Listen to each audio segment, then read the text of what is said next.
আচ্ছা আগে শুনি কেন জিকির করব? বলেন আল্লাহ হুকুম করেছে তাই জিকির করব। বলেন আল্লাহ তাই। দলিল সূরা আহজাবের 41 নম্বর আয়াত। আল্লাহ বলেন ইয়া আইয়ুহাল্লাযীনা আমানুযকুরুল্লাহা যিকরান কাসীরা, হে ঈমানদারগণ তোমরা বেশি বেশি আল্লাহর জিকির করো। ওয়াসাব্বিহুহু বুকরাতাও ওয়া আসীলা, সকাল সন্ধ্যায় আল্লাহর তাসবিহ পাঠ করো। আল্লাহ বলছে জিকির করো, তাই ঈমানদার আমরা জিকির করব। তিরমিজি শরীফের 3590 নম্বর হাদিসের বর্ণনা, ক্বালা রাসূলুল্লাহ সাল্লাল্লাহু আলাইহি ওয়াসাল্লাম মা ক্বালা আব্দুল্লাহ ইলাহা ইল্লাল্লাহ কাত্তু মুখলিসা, বলেন লা ইলাহা ইল্লাল্লাহ, বলেন তো। হাদিসে শর্ত দিয়েছে নবীজি, ইখলাসের সাথে যদি কেউ একবার পড়ে লা ইলাহা ইল্লাল্লাহ, এবার দেখি ইখলাসের সাথে।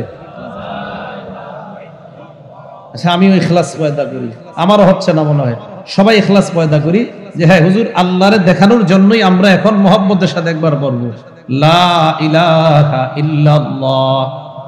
কার জন্য বললাম? নবীজি বলেন কোন বান্দা যদি একবার লা ইলাহা ইল্লাল্লাহ পড়ে ইখলাসের সাথে, ইল্লা ফুতিহাত লাহু আবওয়াবুস সামা হাত্তা তুফজিয়া ইলাল আরশ, এই লা ইলাহা ইল্লাল্লাহ আরশ পর্যন্ত পৌঁছার জন্য আসমানের সবগুলা দরজা খুলে দেওয়া হয়। রাতে 3টা বাজে ঘুম থেকে উঠছেন, বিবি ঘুমায়, সন্তানগুলা ঘুমায়, 3টায় উঠছেন, ওই টাইমে আপনি আল্লাহরে বললেন আল্লাহ দেখো আমার বিবি আমার পরিবার সবাই ঘুমায়, দুনিয়ার কেউ দেখে না, মাবুদ গো আমি ইখলাসের সাথে একবার পড়তেছি লা ইলাহা ইল্লাল্লাহ। আপনার এলাকার আশেপাশের মানুষগুলা ঘুমায়, আপনি রাত 3টার দিকে একবার ইখলাসের সাথে বললেন লা ইলাহা ইল্লাল্লাহ, মানুষরা জানেও না রাত 3টায় আপনি আসমানের সবগুলা দরজা খুলে ফেলছেন। একবার, কারো দেখানোর তো দরকার নাই, একবার। তো আমার মুখের দিকে সবাই তাকান তো, দেখেন লা ইলাহা ইল্লাল্লাহ বলতে ঠোঁট লাগে না, দেখেন লা ইলাহা ইল্লাল্লাহ ঠোঁট লাগছে।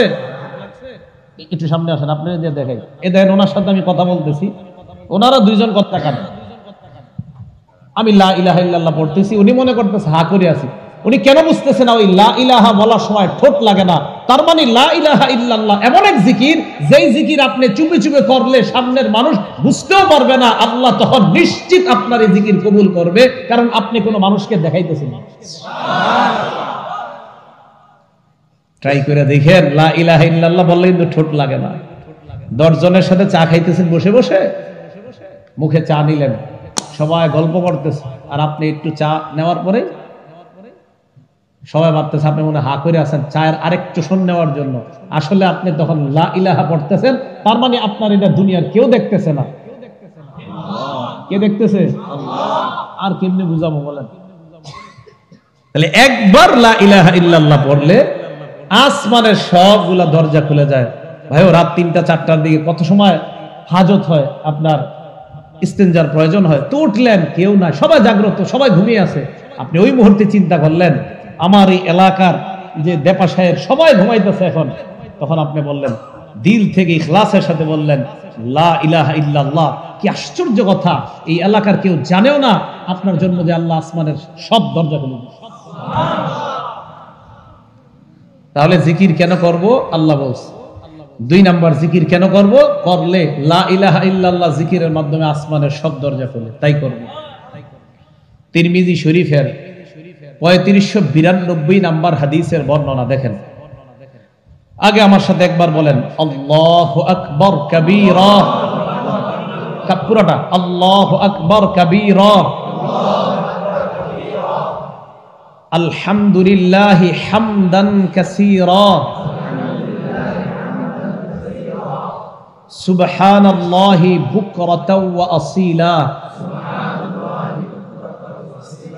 এবার হাদিসটা শুনুন, তিরমিজি শরীফের 3592 নাম্বার হাদিসের বর্ণনা। আন আব্দুল্লাহ ইবনে উমর রাদিয়াল্লাহু তাআলা আনহুমা قال بينما نحن نصلي مع النبي صلى الله عليه وسلم ওমর ইবনুল খাত্তাব রাদিয়াল্লাহু তাআলা আনহুর সন্তান আব্দুল্লাহ ইবনে ওমর রাদিয়াল্লাহু তাআলা আনহুমার বর্ণনা, তিনি বলেন, আমরা আল্লাহর নবীর সাথে নামাজ আদায় করতেছিলাম। ফাকালা রাজুলুম মিনাল কওম, আগত মানুষদের মধ্য থেকে এক ব্যক্তি বলে উঠলেন, আল্লাহু আকবার কাবীরা, আলহামদুলিল্লাহি হামদান কাসীরা, সুবহানাল্লাহি বুকরাতাও ওয়া আসীলা। আগত এক দল আসছে, ওই দলের মধ্যে এক ব্যক্তি এই কথাগুলা বললেন। ফাকালা রাসূলুল্লাহ সাল্লাল্লাহু আলাইহি ওয়াসাল্লাম, আল্লাহ নবী বললেন, মানিল কাইলু কাযা ওয়া কাযা। এটা হলো তিরমিজি শরীফের বর্ণনা। আল্লাহ নবী বললেন, কে এটা বলছে। আর মুসলিম শরীফের বর্ণনা 601 নম্বর হাদিসে আল্লাহ নবী বলেন, মানিল কাইলু কালিমাতান কাযা ওয়া কাযা। এই বাক্যগুলা কে বলছে? আল্লাহু আকবার কাবীরা কে বলেছে? আলহামদুলিল্লাহি হামদান কাসীরা, সুবহানাল্লাহি বুকরাতা ওয়া আসীলা। এই বাক্যগুলা কে বলছে? ফাকালা রাজুলুম মিনাল কওম আনা ইয়া রাসূলুল্লাহ। এক লোক বললেন, ইয়া রাসূলুল্লাহ, আমি এই বাক্যগুলা বলছি। নবীজি বললেন, আজিবতু লাকা, তোমার এই বাক্যগুলা শুনে আমি আশ্চর্য হয়ে গেলাম। কি হয়ে গেলাম? জানোনি কেন আশ্চর্য হলাম? আমি দেখলাম তোমার এই বাক্যগুলা আরশে যাওয়ার জন্য, ফুতিহাত আবওয়াবুস সামা, এই বাক্যগুলা উপরে যাওয়ার জন্য আল্লাহর আসমানের সবগুলা দরজা খুলে দেওয়া হয়েছে। এই হাদিসে তিনটা শিখলাম, আল্লাহু আকবার কাবীরা, আল্লাহ বড়, অতি বড়, আলহামদুলিল্লাহি হামদান কাসীরা, সমস্ত প্রশংসা আল্লাহর, একমাত্র প্রশংসা আল্লাহর, সুবহানাল্লাহি বুকরাতা ওয়া আসীলা, সকাল সন্ধ্যায় তাসবিহ পাঠ একমাত্র আল্লাহর। তাহলে জিকির করব তো ইনশাআল্লাহ। তাহলে এই কারণে জিকির করব।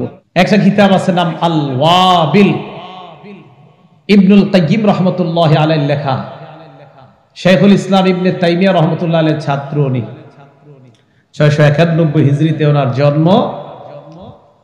তো ইবনুল কাইয়িম রাহমাতুল্লাহি আলাইহি ওয়াবিল নামক কিতাবে আবু দারদা রাদিয়াল্লাহু তাআলা নবীর সাহাবা, ওনার একটা বর্ণনা আছে। বিসমিল্লাহ। আবু দারদা রাদিয়াল্লাহু তাআলা আনহু বলেন, লিকুল্লি শাইইন জালাউন, প্রত্যেকটা জিনিসের একটা উজ্জ্বলতা আছে। ওয়া জালাউল কুলুবি যিকরুল্লাহ, কলবের উজ্জ্বলতা হলো আল্লাহর জিকির করা। প্রত্যেকটা জিনিসের একটা কি আছে? উজ্জ্বলতা। কলবের উজ্জ্বলতা হলো আল্লাহর জিকির করা। ইবনে তাইমিয়া রাহমাতুল্লাহি আলাইহির বর্ণনায় কিতাবের মধ্যে 67 থেকে 71 নম্বর পৃষ্ঠার মধ্যে আছে। ইবনে তাইমিয়া রাহমাতুল্লাহি আলাইহি বলেন, আয-যিকরু লিল কলবি মিসলুল মা'i লিস সামা, মাছের জন্য পানি যেমন জরুরি, দিলের জন্য জিকির তেমন প্রয়োজন। ইবনে তাইমিয়া বলেন, কাইফা ইয়াকুনু হালুস সামাক ইজা ফাকাদাল মা, পানি যদি শুকায় যায় মাছের কি অবস্থা হবে চিন্তা করো। পানি শুকায় গেলে মাছের অবস্থা যেমন ভয়ঙ্কর, যে কলবের মধ্যে আল্লাহর জিকির থাকবে না, ওই কলবের অবস্থাও হবে তেমন ভয়ঙ্কর। বলেন, পানি না থাকলে মাছ বাঁচবে না মরবে? কলবের মধ্যে জিকির না থাকলে ওই কলব মরে যাবে। তাই কলবের মধ্যে জিকির থাকার প্রয়োজন আছে না নাই? মা বোনরা রান্না করতেছেন, বাস রান্নার সময় সুবহানাল্লাহ, আলহামদুলিল্লাহ, লা ইলাহা ইল্লাল্লাহ, আল্লাহু আকবার, ঝাড়ু দিতেছেন, সুবহানাল্লাহ চলবে। ঢাকায় যাইতেছেন আপনারা পুরুষরা, বাসে বৈশা কোনো কাজ নাই, বাস জিকির চালান। তাহলে যেই কলবের মধ্যে আল্লাহর জিকির আছে, এই কলব জিন্দা থাকে, এই কলব মরে না। পানি না থাকলে মাছ যেমন মারা যায়, কলবে জিকির না থাকলে ওই কলবও মারা যায়। তো আল্লাহ ইমানদারদের পরিচয় দিতে গিয়ে 1 নাম্বার জিকিরের আলোচনা করলেন। আল্লাহ আমাদের সকলকে জিকিরকারী বান্দাদের অন্তর্ভুক্ত হওয়ার তৌফিক দান করেন।